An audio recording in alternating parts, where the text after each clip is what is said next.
Today we're going to be taking a look at this. And what is inside of here? Well, it is a Mac Classic II. I recently acquired this complete system and a host of documentation for it. However, if I fire it up, you might notice a slight problem.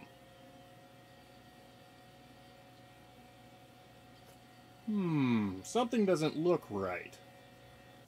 It's especially annoying though, because as you can see by this picture, it worked just fine when I initially got it. Now what most likely happened is when I plugged it in and flipped the switch for the first time, without a variac, it most likely shocked all of the capacitors and caused them to leak. So what I need to do is go in there and inspect the capacitors and see what needs to be taken care of. Now these compact Macs are known to fail in a couple ways. There could be checkerboard patterns across the screen, or like mine has the vertical bars. Now I've seen the vertical bars in at least two flavors. There are just pure vertical bars, or like mine, which appear corrupted. Most people seem to suspect that capacitors on the logic board have leaked onto other components that cause this issue. A common fix people like to do is to take the logic board out of the case and run it through the dishwasher. I will not be doing that. That does not sound like a good idea to me. It may work, it may not. I'm just not going to do it. What I will do, though, is take the logic board out and give it a nice isopropanol scrub. Now, these Macs are somewhat infamous for being difficult to open and service. This screw here is very deep into the case of the Mac. From another angle, the screw head is about right here, and your average screwdriver is about that long, meaning you can't get the tip into the head. This is also complicated by the fact that that channel is narrow and most socketed tools can't get in there, and it is a Torx bit. However, I have found that using the T15 bit and all of the extensions with my iFixit toolkit works very well for getting in there. All I have to do is just get in there, and it locks right in.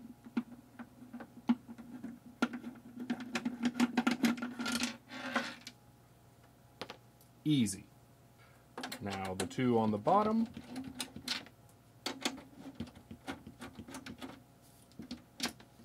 And we're ready to open it.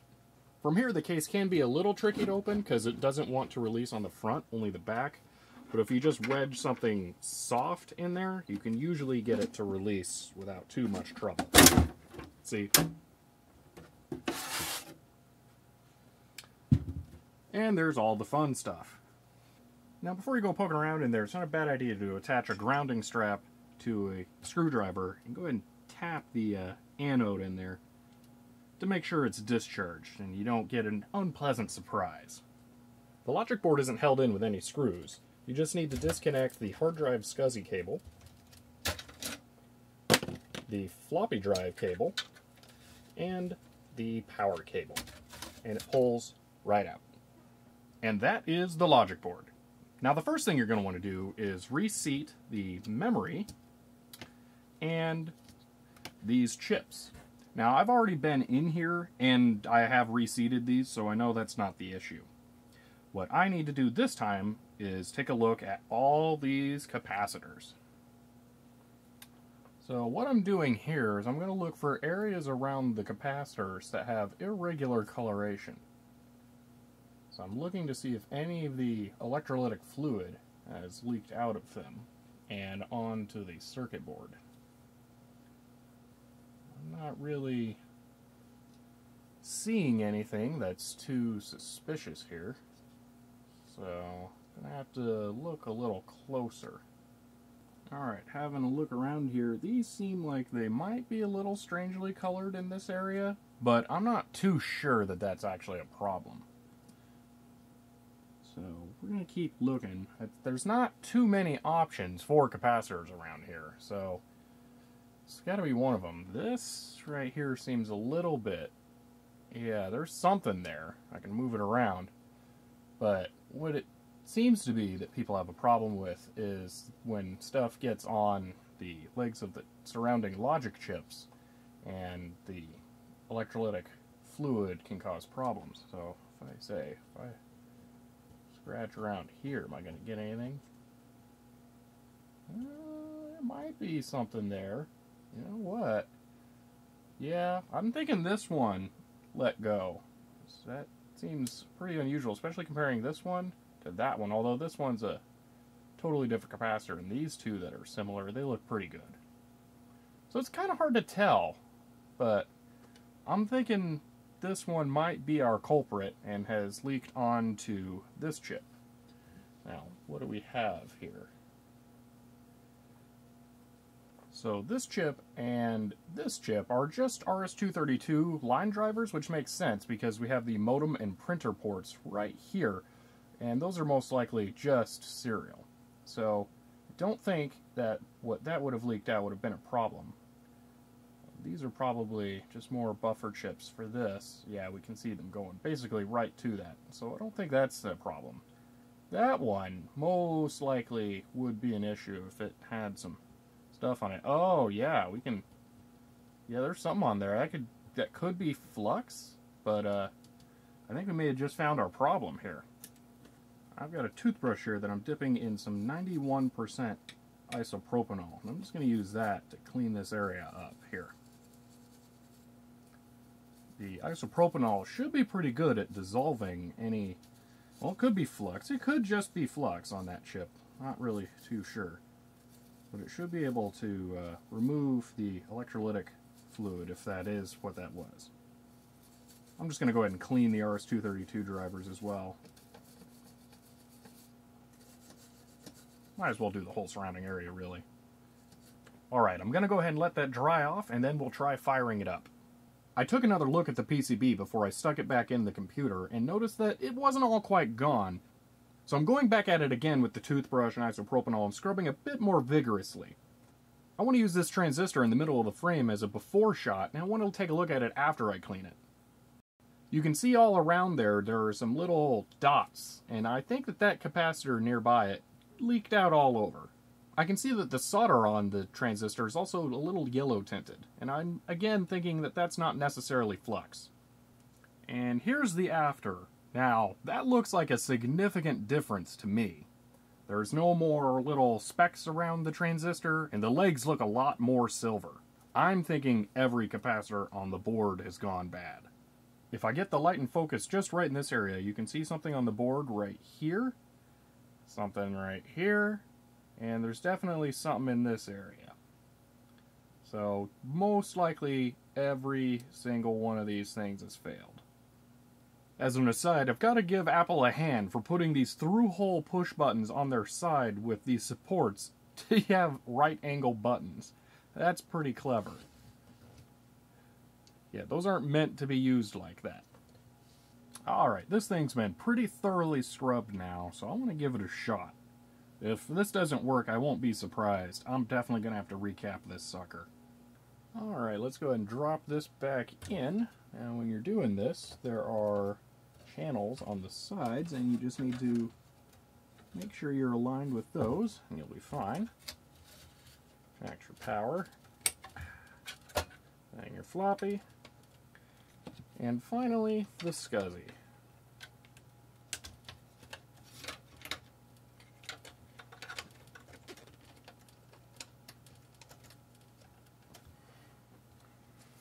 Alright, I'm not extremely optimistic this is going to work, but let's find out.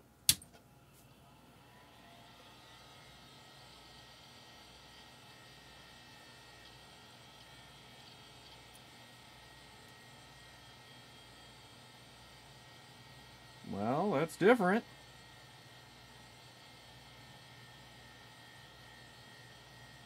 Ah, mouse cursor. Hey!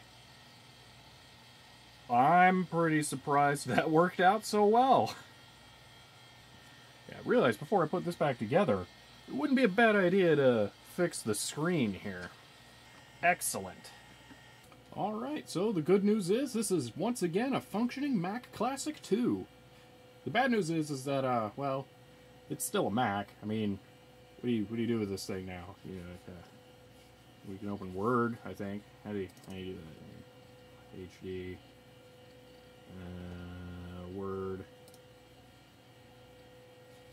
No, it's not enough.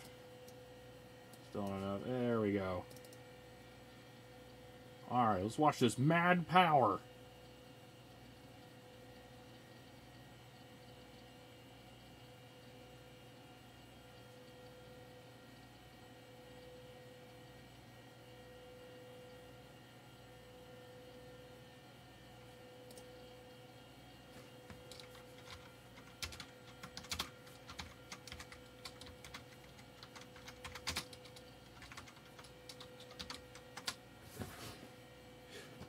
So, yeah, not really that performant, but there were some games for it.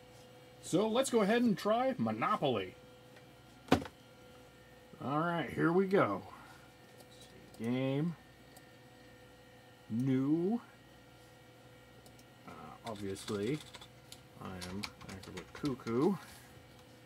And more. Computer player.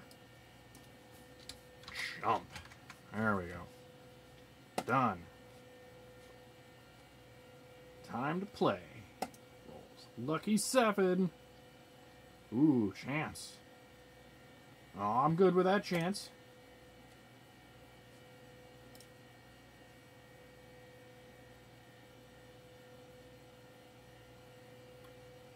Oh, no fair.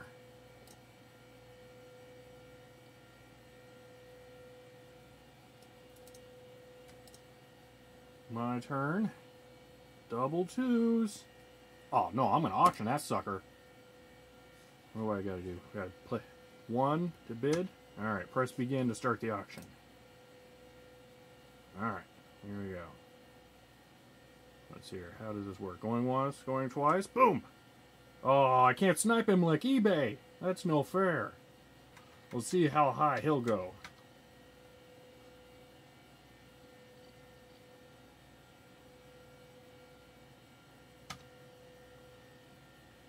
So I've got him over full value.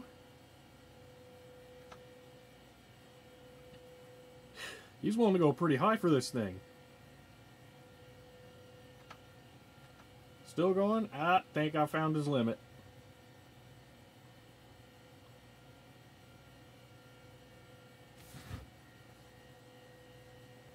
Well, that auction definitely didn't pay off. Well, yeah, there's not much else to do with this thing. I mean, these board games are really the only software I have for it, so not exactly the most entertaining things to do with a computer. But I'm very happy to have this thing working again, so it's nice. When I got this, it's actually in great cosmetic shape. I'm really happy with it. I mean, look at that keyboard. That thing's stunning. No yellowing at all. If the weird colors you're seeing are my lights. So the keyboard's fine. I got the original mouse. Yeah, it's kind of cool. There's not a lot going on. Oh, I can show you it's really cool feature. It's yeah.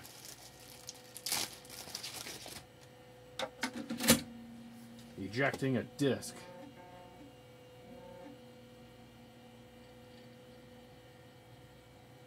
I think this is the least intuitive action I've ever seen for a computer. Dragging the floppy disk to the trash can to eject it. If anything, I would expect that to format it. Aw, yeah. Powered floppy drive. Well, that covers just about everything I wanted to say about this computer. I'm going to go ahead and put together a BOM on DigiKey to replace those caps, and when I get it done, I'll leave a comment down below. I'll probably do it after I publish the video, so it may not be up by the time I've finished this. I hope that was enjoyable, and maybe if your Mac has these same issues, that was helpful to you. But until later, I'll see you next time.